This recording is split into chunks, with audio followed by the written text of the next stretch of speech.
Welcome to Healing is Hilarious. I'm your host, Rachel LaForce. This is a podcast where personal development meets punchlines. Each week, I'm offering you my own lived experience in diving into topics like self-empowerment, authentic living, and learning how to listen to your inner knowing. Because after all, healing doesn't have to be heavy.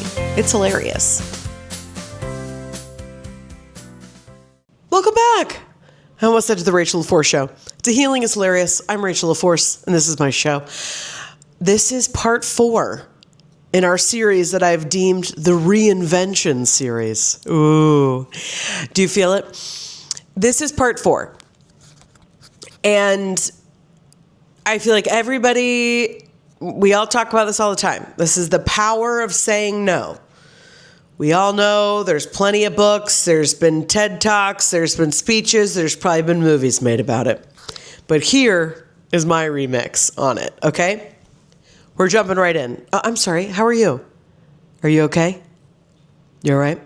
Okay, I don't want to move forward. It's rude to just start talking at somebody. You know what I mean? I want to check in with you. Okay, let's get started. The power of saying no. Here's my take on it, okay? In relation to the Reinvention series, because there's a million ways that we could look at the power of saying no. What I mean by that is we don't need you. We don't need you for everything. Everything that you get invited to, you don't have to go to. Every single thing that exists, we don't need to have your comment on it. There's just no, I don't need to do that. No, I don't need to comment on that thing that's happening in the news. No, I don't have to go to that birthday party. No, I don't. Like, it's not so much, I think a lot of the power of saying no, I feel like in the conversation is where it's like, more direct of like, what do you say no to? Because then you know what you want to say yes to. And that is a part of this. But it's more, again, our whole purpose between now and March is calling back all of our power. And I think the more that we say no to, and again, it's not that every single, you have to go, you know what, I'm saying no to that. I'm doing this Reinvention series, this podcast I like, and we're calling all of our energy back. Like, don't say shit like that to people. You know what I mean? We want to be liked. We don't need to be liked, but we'd like to be liked, right? So I think it's really getting clear on what are the things that actually need your energy? Because that's also a part of it, right? Last week, we were talking all about who are you?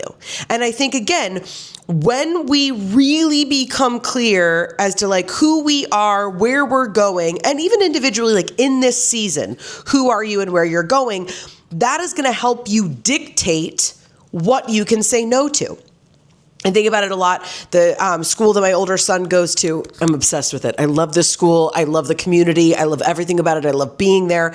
They have so many events. If you wanted to be there every day and you don't work there, you could. There's so much going on, which I love. And with first getting acclimated to the school, I was like, oh my gosh, Alex, we got to go to this thing and we have to go to this thing and we have to show up and we've got to volunteer for this thing. And it's like, no, you don't.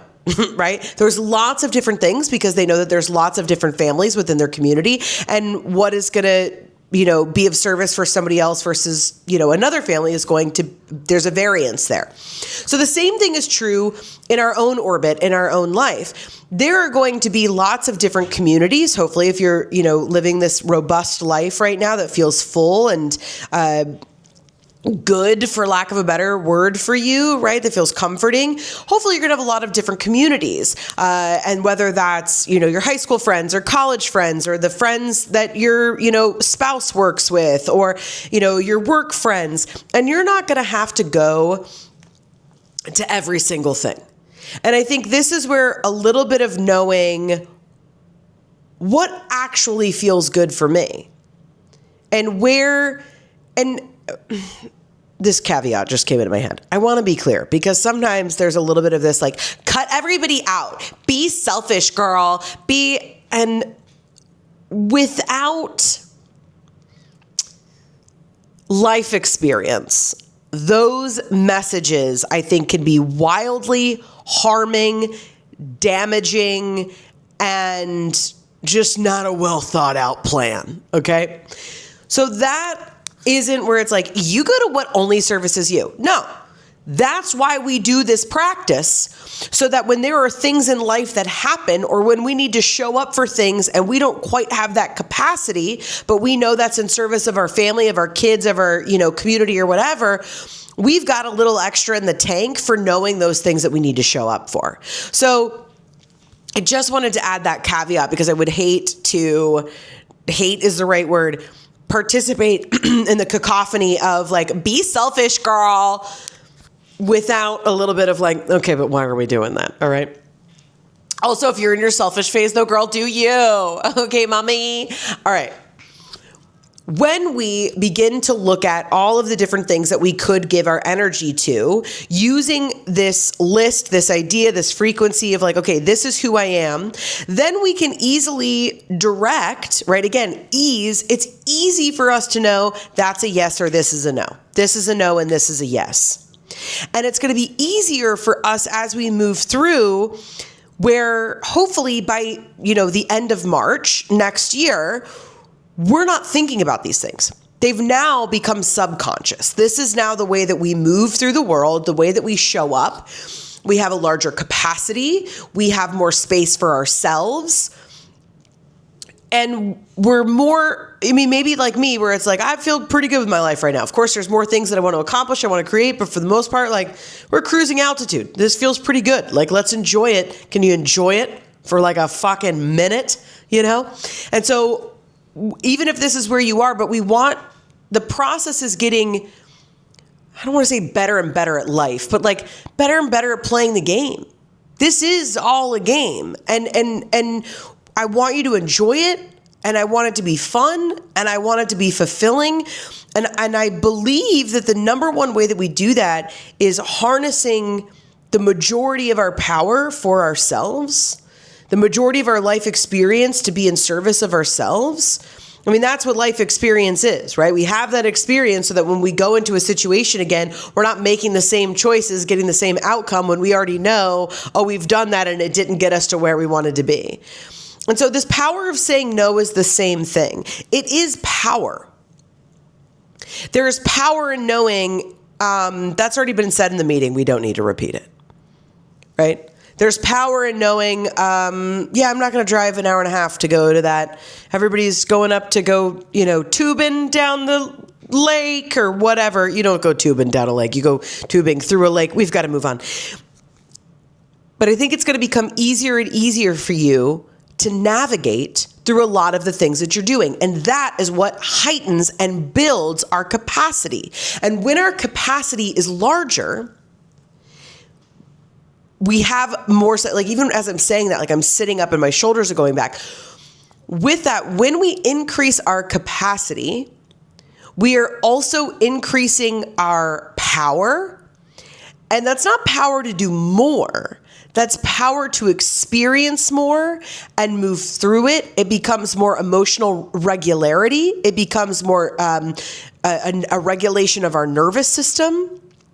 It allows us to confront things from a heart-centered place. It allows us to experience failure and knowing like, oh, all right, well, that didn't work, without it being like, everything I do, it never works. Like, so much of that lamenting on everything, or like, oh my God, I sent that email. Like, I hope they knew exactly what I meant. And if they didn't understand, and now I'm going to spend 4 hours thinking about hoping that they read that, they may not even fucking check their email.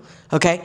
So all of these things, that power of saying no actually reinforces all the yeses. Knowing what does not need us. Even the power of no. Here you go. You could even go she doesn't know how to spell. K-N-O-W. The power of no. You need to know what is for you. What is actually your business, right? That idea of like, mind your lane. We don't need you for, do you know the amount of things that I'm on text threads for? All my kids' schools with their teachers. Then there's text threads with the other parents from the class. Hey, who wants to go to play date this Saturday to do? And it's overwhelming, because then if you're like, I've got to respond to no, you don't. They're asking the group. They're polling the group. If you can go, you can go. You don't need to go, thanks so much for asking. We can't do it this time, but maybe next time. Da-da-da, my eyes are bleeding. And this is just my example. What are the things that you are moving through where you feel like you have to show up to all of these things? No, you don't. No, you don't. The difference, again, this goes back to that, like, you be selfish girl mentality.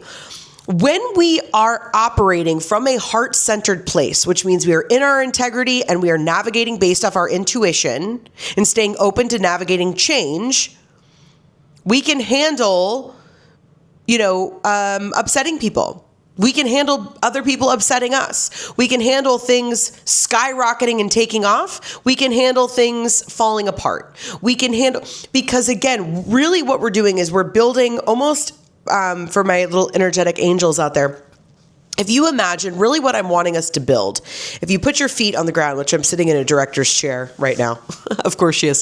So my feet aren't touching the ground, which is the only time that I feel tiny and petite. So she likes it. And, anchoring in your feet into the ground and standing up straight. And if you imagine that there's almost a golden rod, which so many sexual innuendos here, but stay with me. Golden rod that goes straight through the center of your physical being, almost like it's a movable golden rod. How many times can she say it? That goes directly through your body. And what we want to do is almost using that like a magnet. And the more that we can put all of our power there, all of our sense of center and our gut, our sense of knowing, and almost being able to see at the end of the day, like this would be a practice if you do body scans and things like that, before you get out of bed, coming back to that golden rod, that center, and seeing how bright it can get. How full does it feel?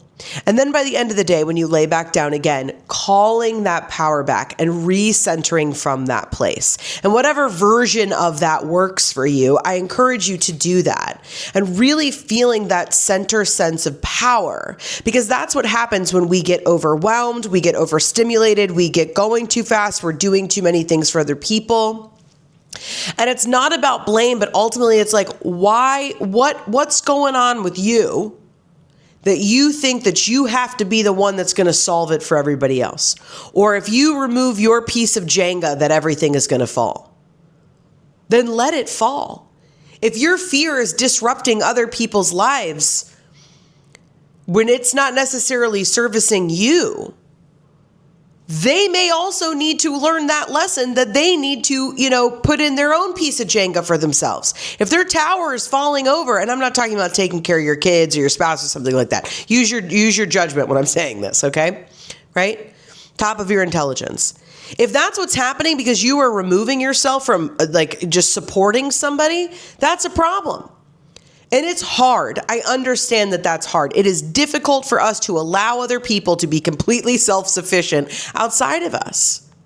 Because growth is also scary in that way. What if I was thinking about this the other day, for me, even with the things that I want to share about on stage, on this podcast, on my Instagram, whatever, it's like, if I'm not the person adding into the conversation, oh, I know, I'm such a people pleaser, right?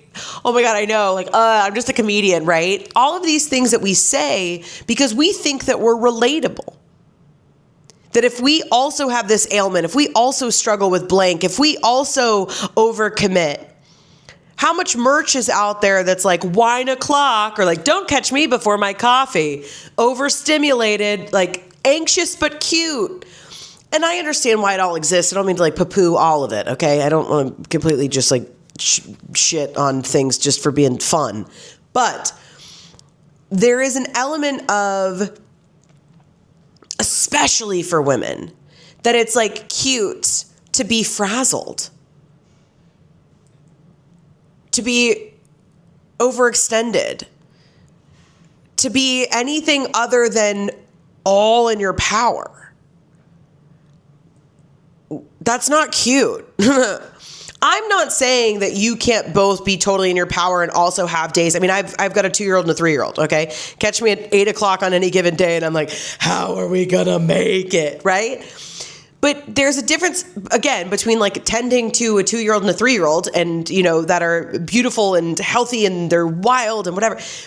Feeling that at the end of the day versus, I've overextended with all of these people. And so my fear with growing and growing into this and owning my power and like adorning my body with like quality clothing and changing my hair and my face and the way I present myself. The fear is like, oh, if you do it too much, then you're not relatable anymore. Or if you're not adding to the conversation at a barbecue and everyone's like, oh, I'm so overstimulated or whatever else, and I don't have anything to say. When typically my it's like, oh, look at me, I'll be funny, right? So everybody notices me. And it's like, yeah, but I don't want to add to that because that's not where I am. I don't feel anxious. I don't feel frazzled. I make a very conscious effort to not overextend myself. I make a very conscious effort to confront things when they need to be confronted. Even by starting going, hey, I really don't want to hold any resentments because it's like, ugh, so gross and boring for you and for me. I wanted to talk about this thing. Right? Like at this point, I'm like, yo, I'm 39. Bitch doesn't have time. You know what I mean? Like I don't have time or the energy or the interest in being anything else in this stage of life other than beautifully and uniquely myself in a way that feels confident and at ease. If that draws a crowd, fucking great. Right? And if not, that's interesting to, a handful of people. Okay, too. But all of this is made up and none of us are getting out of here alive, and I'm not really interested in taking on everybody's shit anymore. I'm just not. It's the power of no.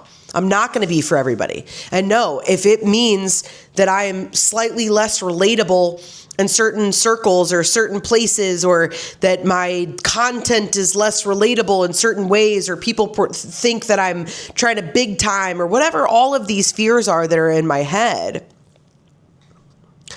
they're no more real than anything else. And so I really, really want you to focus on this power of no in all of the ways, whether it's the power of saying no, N-O, and then also the power of your knowing. You know, let's see if she can nail it, K-N-O-W. She got there. The power of knowing, where are you overextending yourself? What do you have no business being a part of? Okay? Every friend that you know that has a baby, you don't need to throw them, the baby shower of they'll be fine. You can show up, or you can, it's just even all of the things, like even those simple things where like, if I had a bunch of stuff to do that week and then we've got a kid's birthday party and I'm like, oh, I got to get them this perfect gift. And then it can't just be the gift card in an envelope because then we got to show up with this beautiful bag. And then the bag isn't enough. Then we've got to have like cutesy little paper. And then, well, of course it needs a bow. The kid doesn't need $20 worth of fucking wrapping. Okay. He's 7. He doesn't care. And we shouldn't even be bringing presents to this party anyway. They've got enough crap, where it's like, it's okay. If that week the best you could do was a Target gift card and a card that is loving and being like, hey, we're so happy to celebrate you. Thank you for including us. That's enough.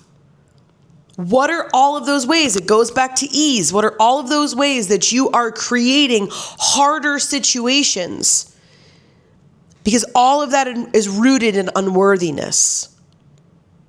And ease comes from a place of knowing I am a pro, I am a genius, I am at ease, I am an artist, I am a mother, whatever those things are for you, and owning it. I can't say goldenrod anymore without being like, what a terrible choice. We should have chosen something else. But, anyway, it's this knowing what is giving back to my power center so that I can be more of service to other people. Again, that's the whole point. When you have it is being of service to people to not overextend yourself. Because you're also showing other people, like that's the thing where I'm like, oh, I'm so scared of not being relatable, or I'm so scared of whatever. It's like, okay, well, first of all, it's not my job to make everybody comfortable, first and foremost. It's not my job to make everybody understand. And people learn who you are and what your values are. And again, who are you through the way that what you say yes to and what you say no to. You have no idea how much all of your actions will actually help the people around you, should they choose to see it as that. But you have no control over that anyway. So for all of my former people pleasers, overthinkers, big emotions, my empaths, my spiritual leaders, my artists, my, entrepreneurs, my, You were the old, the oldest sibling, and you had to do everything for everybody else. Whatever those things are that you're carrying, that you feel, that you can feel from everybody, that that you're trying to fix, it's just information. In the same way that I can look at that chair and go, oh, it's black and it has white cane. Oh, these flowers are blooming and they're yellow and purple. It's just information. I don't need to be like, oh, you know what? I wonder if that chair was a different color. Would it sit different? I don't know. Well, we should try. Maybe we should paint it 7 different colors and try sitting in it again. We don't need all of that. It's information. Your sense of knowing is just information. Let's simplify it.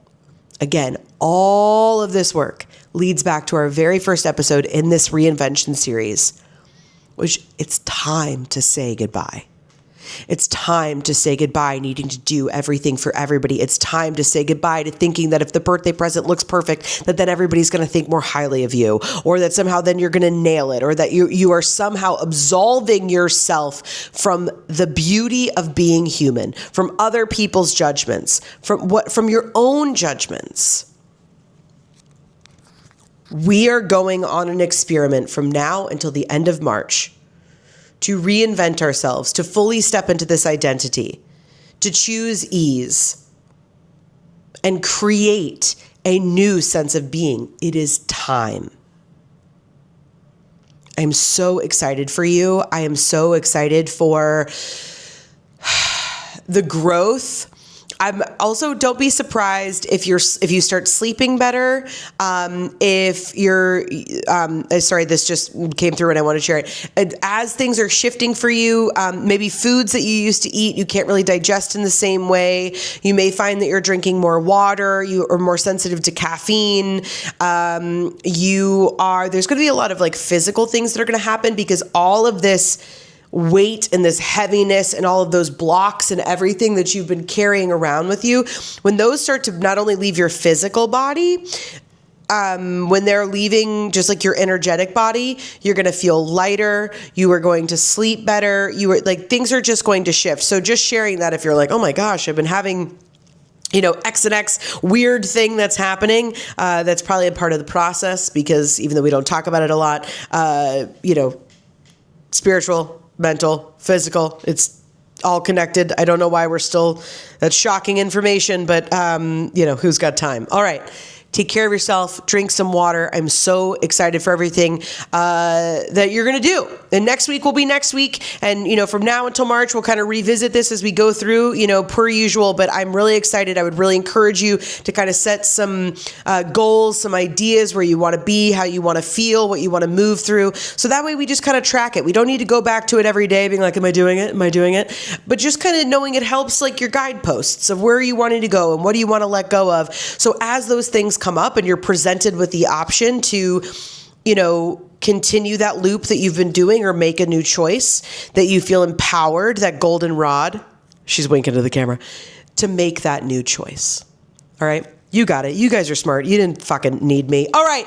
I love you so much. Go and leave a review. Share this with a friend. Follow me or subscribe on YouTube. I'm going to start putting out some vlogs, some more direct to camera, kind of sharing some things there. I would love to have you there. RachelLaForce.com for everything else. Tune out, tune in. Love you, mean it. Well, I don't know about you, but I sure as hell feel better. Thank you so much for tuning in to Healing is Hilarious. If you've enjoyed today's episode, please take a moment to subscribe, rate, and leave a review on your favorite podcast platform. Your support helps me reach more listeners on their healing journeys. Ready to dive deeper? Check out my TEDx talk on YouTube. Just search Rachel LaForce TEDx for more insights and laughs. Until next time, tune out, tune in. Love you, mean it.